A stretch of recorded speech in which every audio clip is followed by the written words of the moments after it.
Are you accidentally leaving a $5,000 tip for the IRS? From double taxed IRA distributions to forgotten state tax credits, simple errors are costing diligent savers a fortune. Today, I'm sharing the checkpoints I use to save my clients thousands by catching mistakes before the tax return is submitted. Let's make sure you get every bit of credit for the heavy lifting you did all year long and not leave a tip for the IRS. Are you ready? 3, 2, 1, 0, 0, and liftoff. Americans return to space as Discovery clears the tower. Welcome back to Retirement Isn't Rocket Science. I'm your host, Dr. Chris Mullis. I spent my first career as an astrophysicist mapping the cosmos with NASA's space telescopes. Now, as a certified financial planner with 21 years of experience, I help you navigate the universe of retirement. Our mission is simple: lower your taxes, strengthen your portfolio, and give you the confidence and capabilities to spend more. Buckle up. We're going to master your money and explore the mysteries of the universe along the way. In today's show, why do 50% of tax returns contain mistakes? And is yours one of them? What does it cost to have a CPA prepare your tax return? And why does that cost tear out to 3 distinct bands? And we're cracking the cosmic egg. We're looking at a celestial grade A discovery that proves even the most dramatic transitions can leave a legacy that lasts for billions of years. Space Shuttle Discovery still on its way to orbit after a successful ascent up through main engine cutoff. Welcome to the Retirement Briefing Room. This is where we huddle up to take a close look at important aspects of your financial life, spotlight pathways of success, and think about how to integrate these into your retirement mission plan. With tax preparation season ramping up, this is a very good time to talk about getting your tax return as accurate as possible. I want you to get full credit for the savvy tax planning you've executed the previous year. I've reviewed thousands of returns over my 21 years as a retirement planner, and here is a staggering statistic. I find deficiencies in 50% of the returns I review. That isn't just DIY big box software returns. I'm talking about returns prepared by the big 4 accounting firms in the U.S. and some of the most established CPA shops in Charlotte. Today, we're going to perform a pre-flight check on your tax return so you can stop overpaying the IRS and start keeping more for your next adventure. Let's begin by looking at the pro pitfalls. Why big names don't equal big accuracy. Now, you might be thinking, Dr. Chris, I pay a professional a pretty healthy sum of money to do this, so I am safe. I don't need to review my tax return. I'd say not necessarily true. Last year, I caught 4 major errors from a top-tier accounting firm for one of my clients. That top-tier firm reported a Roth conversion as non-taxable, which is nonsensical. They taxed this client's capital gains twice because of a double entry, and they missed several state tax exemptions. And a local CPA with a great track record of near perfect returns accidentally put a solo 401k contribution on the wrong schedule. That one mistake created a $5,000 tax difference for my client's bill. So why does this happen? Well, number one, tax preparers are very, very busy. They don't have time to slow down. And number two, tax pros are often historians. They record what happened. As your tax-focused financial planner, we're the architects. We know the strategy behind the numbers, and we know what to expect. And if the historian doesn't see the blueprint, they may miss some of the nuances. Now, let's talk about getting the basics right, the launch pad check. Before we get to the complex maneuvers, we need to talk about the simple math and the management errors. These are the loose bolts that can sink a mission. First up, the 1099-R. This is the form that reports your retirement distributions. I've seen cases where a 1099-R was entered twice by the preparer. One client's income was overstated by $22,000 because of this. Suddenly, you're paying taxes on money they never received. On the flip side, do-it-yourselfers often forget to enter a 1099-R entirely because they aren't familiar with all the documents they should expect. Next, quarterly estimated tax payments. If you've been diligent about sending checks, now we don't actually send checks, we prefer electronic payments. So if you've been sending electronic payments to the IRS throughout the year, make sure those payments are actually listed on your return. If your preparer misses those, the IRS will think you owe the full balance, plus interest and penalties, even though you already paid. Now let's talk about forgotten payments, losses, and the bridge year credits.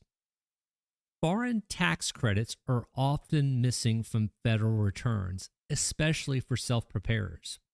If you hold a globally diversified portfolio, it is very likely that you paid foreign income taxes through those investments.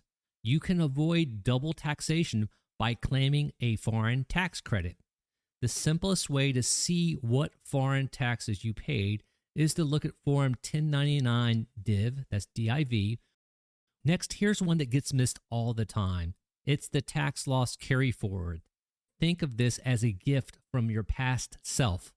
If you had an investment loss in a prior year that exceeded $3,000, you are allowed to carry forward the remainder into future years to offset your taxable income.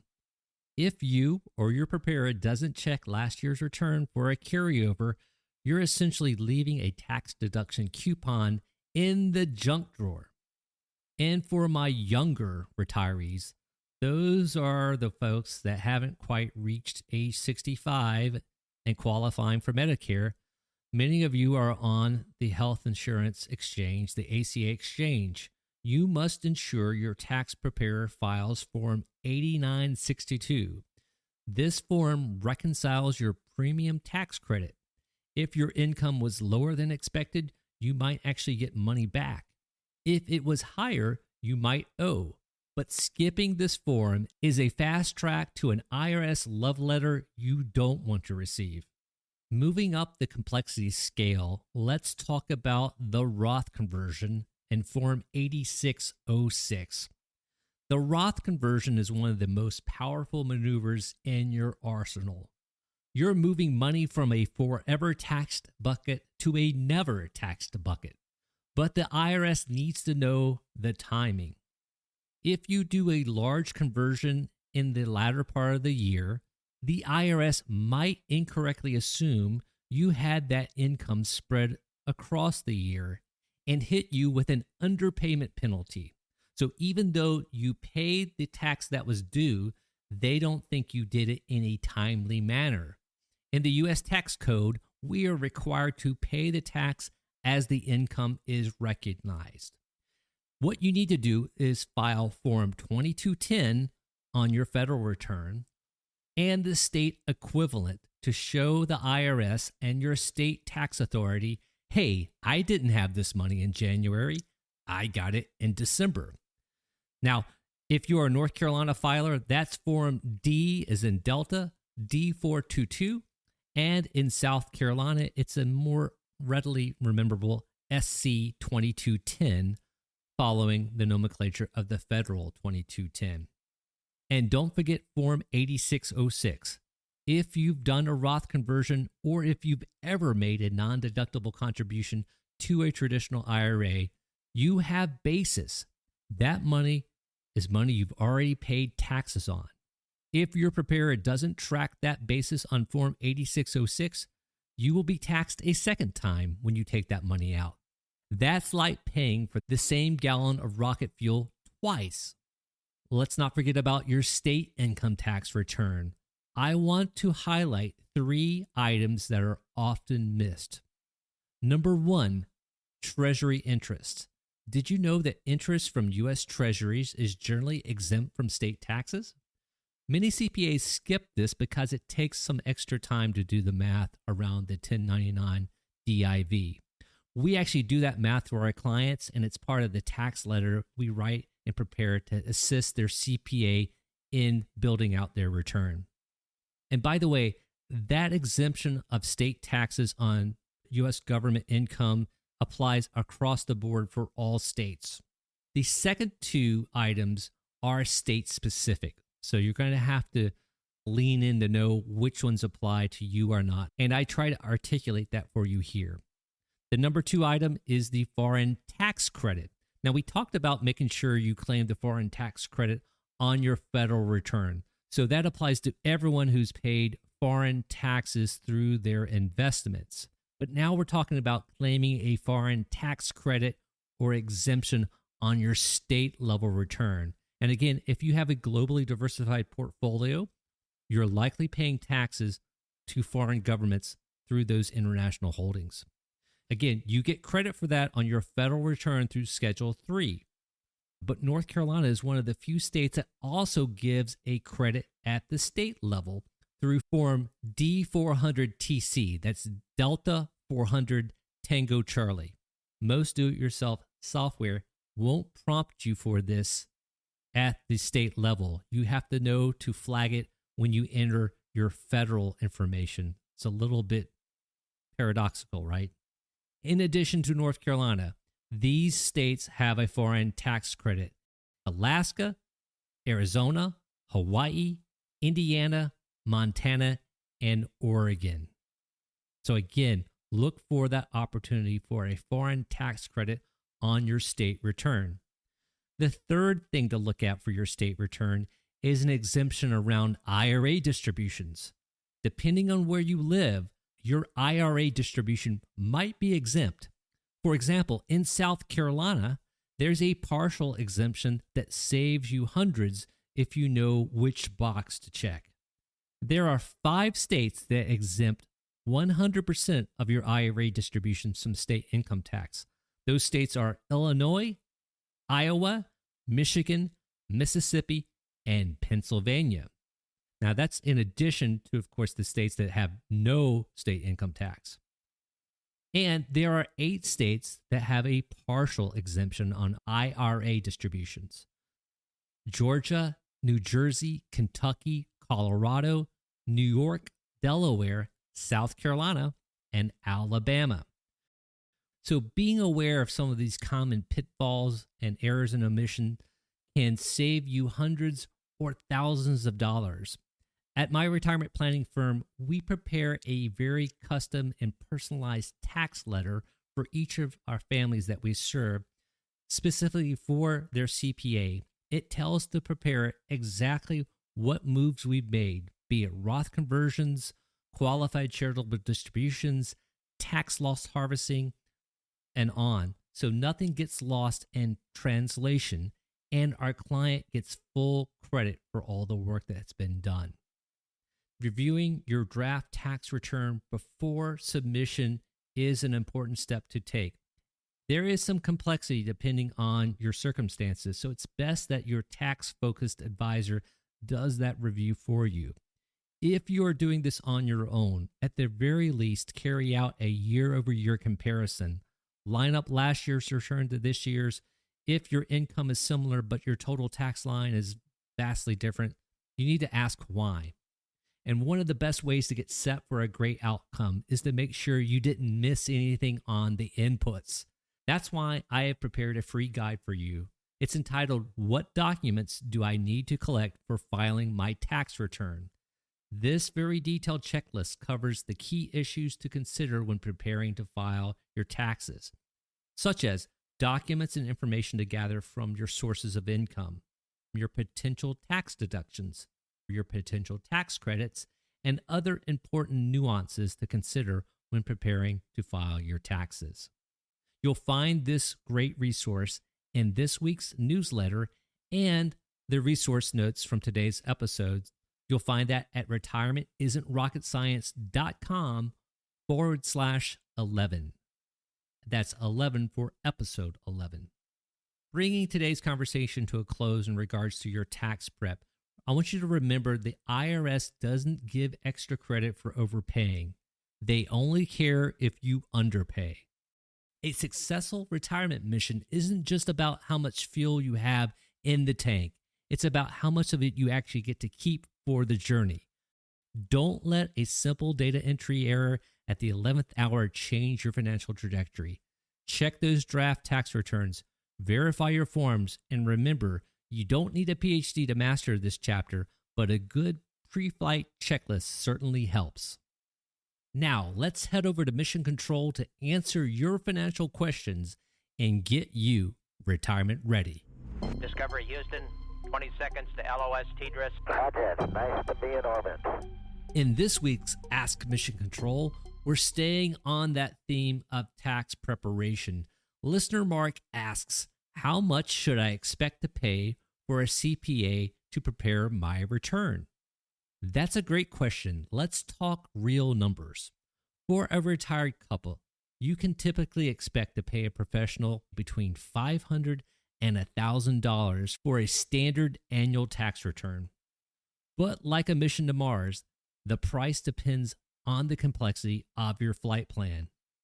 Let's talk about 3 orbits of tax complexity.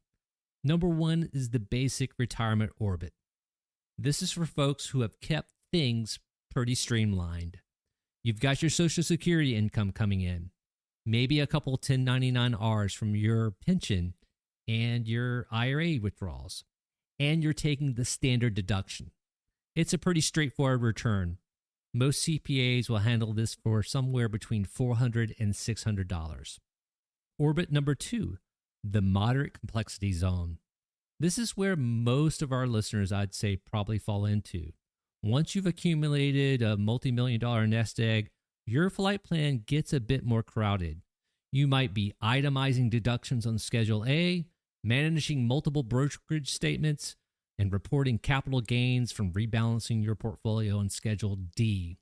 This is typically costing between $600 and $900. And then finally, number 3, the high complexity maneuvers. If your retirement includes rental property income on Schedule E, K-1s from private investments, or small business income on Schedule C, you've entered deep space. Each of these attachments requires extra fuel or time from your CPA. You're looking at a cost around $1,000 to up to $1,800 or more, depending on exactly how much is going on. So to summarize, for a basic return where you're just taking the standard deductions and things are pretty easy peasy, that's going to cost between $400 and $600. If you are itemizing and or you are having taxable brokerage accounts with capital gains reporting there, that's going to be $600 to $900. And if you've got Schedule E rental income, K-1s, a small business, anything like that, that's going to take you into $1,000 or more. People often ask me, is it worth it? And I say definitely. I am a proponent of working with a great CPA on your taxes. If your nest egg is north of $1 million, it's definitely time to consider delegating this. And at any scale, if you are not sure you're doing it right, it is time to hire a professional. And let's talk about time. You worked hard to reach this stage in life. Do you really want to spend your Saturday morning arguing with software about the cost of basis? And what if you don't even know what the cost of basis is? So in my book, a good CPA is like a good flight controller. They keep the drag of taxes from slowing down your retirement adventure. Remember, your retirement shouldn't be spent worrying about the IRS. Pay for the expertise to get it right the first time so you can focus on the ignition of your next big passion. Many thanks again for Mark for submitting this timely question. If you've got a question you'd like us to answer on the show, head over to retirementisn'trocketscience.com and click Ask a Question. Or even better, you can skip to the front of the line by calling Mission Control at 704-219-9730. 234 6550 and record your audio question. Now, let's broaden our perspective and head over to look at a newly dying sun-like star shedding its outer layers. It's the youngest and nearest nebula of its type ever seen. And Houston Discovery. And Discovery Houston, we've got a good picture of Steve. Welcome to the Retirement Big Picture part of our show. This is where we look up and look out to expand our appreciation and understanding of our amazing universe. Before I was a certified financial planner and retirement planning specialist, I spent almost 2 decades studying the cosmos as an observational astrophysicist. So this subject is near and dear to my heart and my mind. NASA just released a stunning new image from the Hubble Space Telescope, and it's a masterclass in what we call late-stage evolution. We're talking about the Egg Nebula, located about 1,000 light-years away in the constellation Cygnus. Now, if you're looking at the image in this week's newsletter or on our episode website at retirementisn'trocketscience.com/11, that's 11 for episode 11. The Egg Nebula looks exactly like its name, a bright yolk of a star tucked inside a thick, opaque egg white of dust. But here's the kicker. This isn't just a pretty picture. It's a snapshot of a star in a midlife crisis that only lasts a few thousand years. In cosmic terms, that's a weekend. This is a pre-planetary nebula. It's the brief, frantic transition where a star like our sun runs out of fuel and starts shedding its outer layers. Hubble used its Wide Field Camera 3 to give us the clearest view yet, combining fresh 2026 data with observations from 2012. You can see these twin beams of light, like cosmic searchlights, blasting through the dust. These beams are illuminating ripples in the gas, which tell us the star has been sputtering out material every few hundred years. The history of the Egg Nebula is a classic tale of a cosmic identity crisis.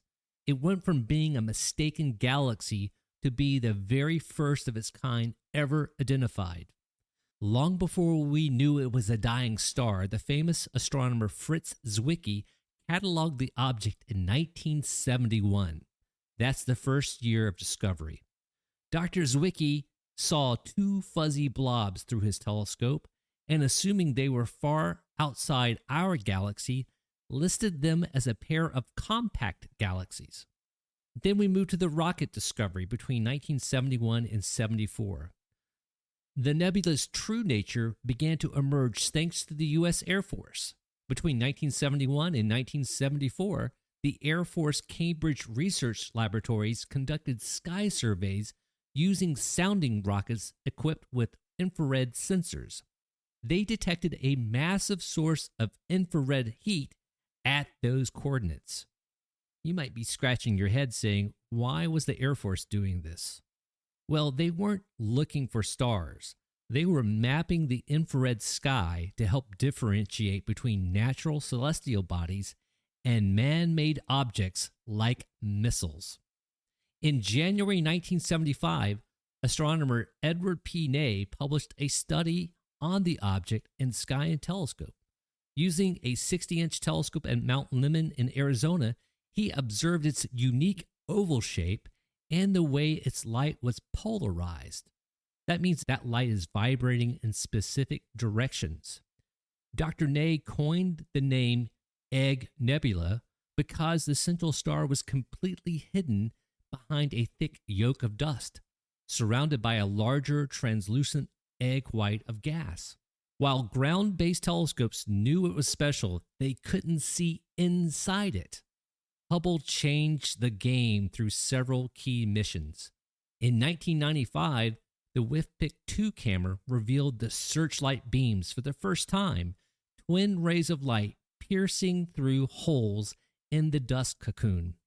In 1997, the NICMOS camera used infrared to peer through the dust, finding evidence of hot molecular hydrogen being blasted out at high speeds. Then in 2003, the ACS camera captured the onion skin rings, concentric arcs of dust that show the star has been hiccuping and shedding its skin every few hundred years. And then it brings us to the present, 2026.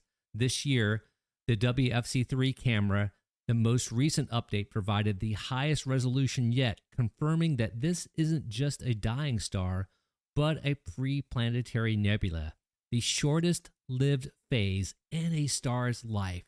That's quite amazing. To wrap this up, we can think of the Egg Nebula as the star's final legacy plan.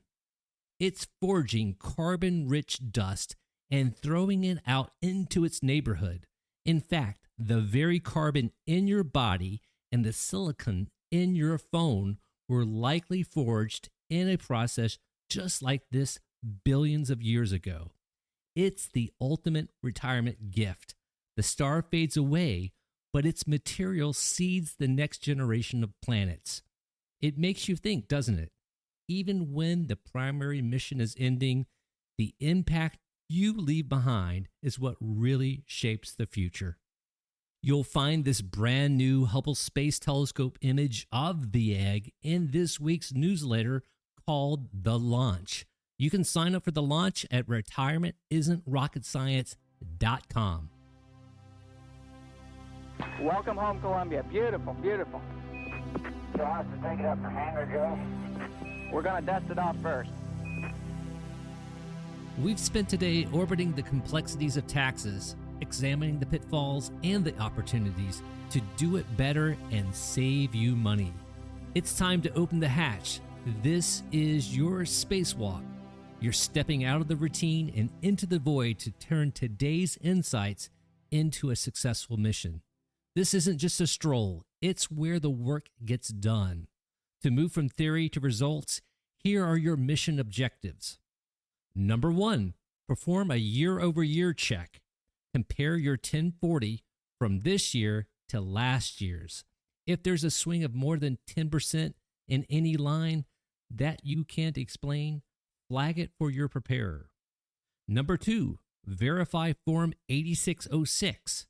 If you did a Roth conversion or you ever made a non-deductible IRA contribution, pull your draft return and ensure Form 8606 is present and the basis listed in line 14 is accurate. And finally, number 3, the Treasury audit. Look at your 1099s for your brokerage statements for U.S. government interest and income. Ensure that amount is being deducted from your state taxable income. I challenge you to take one idea from today's show and put it into practice this week to make your retirement even better. Thank you so much for joining me. Remember, you've done the hard work of saving. Now let's do the smart work of planning. Until next time, keep your eyes on the horizon. Enjoy the adventure. You are go for retirement. Mission complete, Houston. After serving the world for over 30 years, the space shuttle's earned its place in history and it's come to a final stop. We copy your will stop, and we'll take this opportunity to congratulate you, Atlantis, as well as the thousands of passionate individuals across this great spacefaring nation. We thank the National Aeronautics and Space Administration for providing the radio communications between the space shuttle astronauts and the flight controllers. This show is for informational and entertainment purposes only. It is not specific tax, legal, or investment advice. Before considering acting on anything you hear in this show, first consult your own tax, legal, or financial advisor.